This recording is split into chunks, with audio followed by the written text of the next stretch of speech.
the player woke up with the same old feeling. The uncertainty of how much he would have today. He got out of bed and looked at his left arm. There, just below his wrist, the number glowed in a faint blue hue.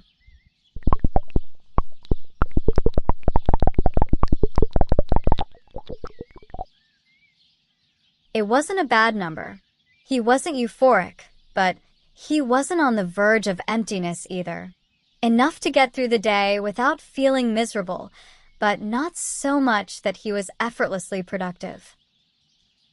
In the world he lived in, happiness was a tangible resource, a value that defined who you were and what you could accomplish. Those with a high number walked with confidence, smiled effortlessly, and landed the best jobs. Those with a low number, well, some bought it. Others just faded away. He checked his phone.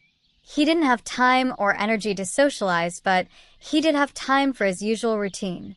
A message stood out among the notifications.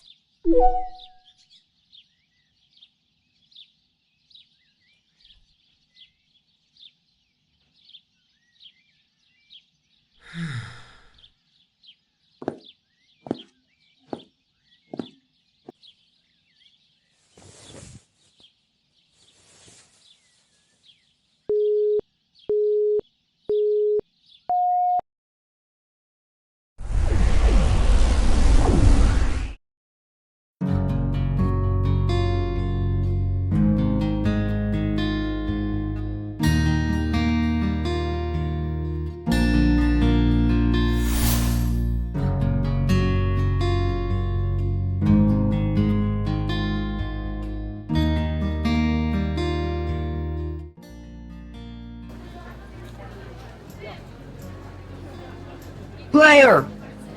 It was Irvin, the old village leader, his face twisted with worry. I need your help. Player frowned. Irvin never asked for help unless it was something really important. What's wrong? It's Solid, the son of the mighty family. He went into the forest last night and hasn't come back. His mother is desperate, and the others are afraid to look for him. Player felt a knot in his stomach.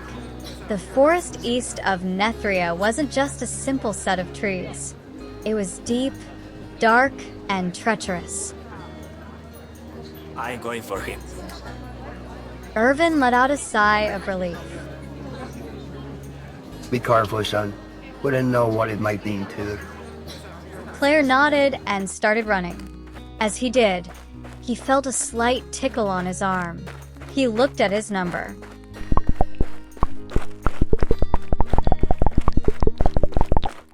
Just accepting the quest had already given him some happiness.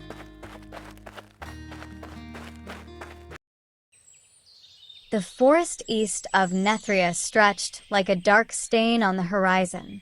Player moved quickly, guided by the trail of small footprints and the hope of finding Alan before the sun began to descend. Because when night fell, the beasts changed. Villagers avoided the forest after dusk for the animals that inhabited it, foxes, deer, even small rodents, underwent a terrifying transformation. Their eyes turned red, their skin tore, and their forms distorted into unnatural creatures. No one knew why it happened, only that those who didn't make it out before nightfall rarely returned.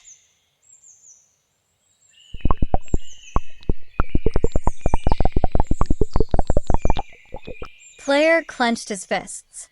The adrenaline of the search was increasing his happiness, if only a little. If he managed to rescue the boy, perhaps their numbers would rise even further. A rustling in the trees made him turn. For a moment, he felt a chill on the back of his neck. Player ran towards the sound and, after pushing some low branches, found the boy curled up between the roots of an old oak tree. The little boy raised his head, his eyes filled with tear. Player? The boy threw himself into his arms. trembling. The sun was going down too fast. The forest seemed darker than usual. Come on, we have to get out of here. But when Player stood up with Alan in his arms, a guttural sound echoed through the trees.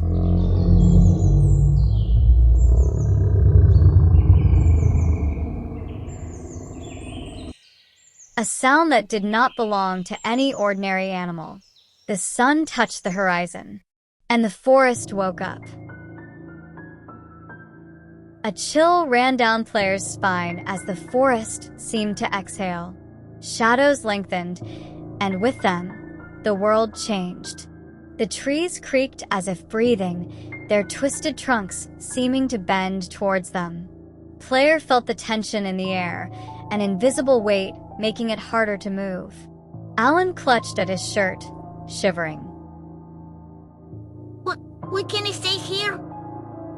Player didn't answer. His gaze was fixed on the creatures emerging from the bushes.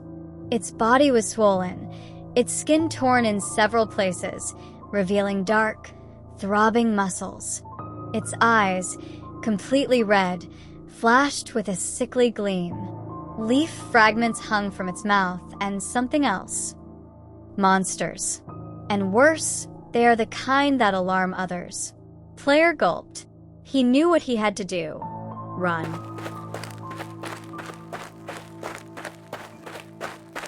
The creaking of branches behind them told him the creatures had seen them.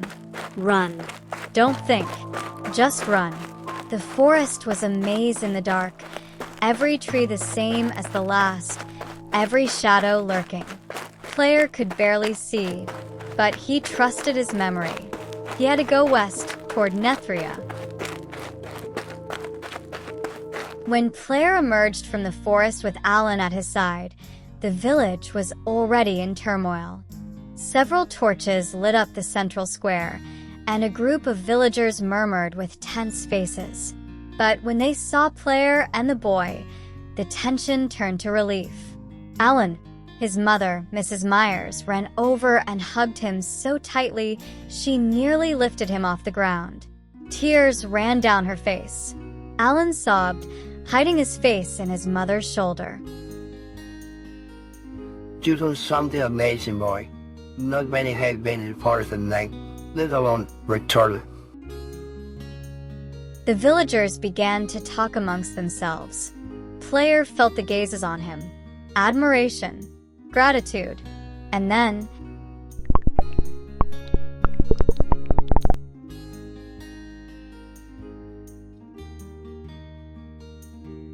For the next few days, Player devoted himself to helping out around town.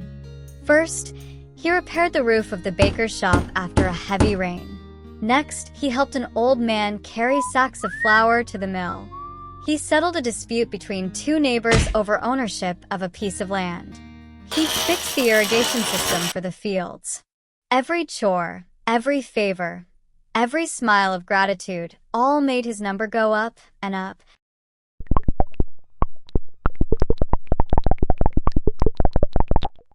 He had never been this high.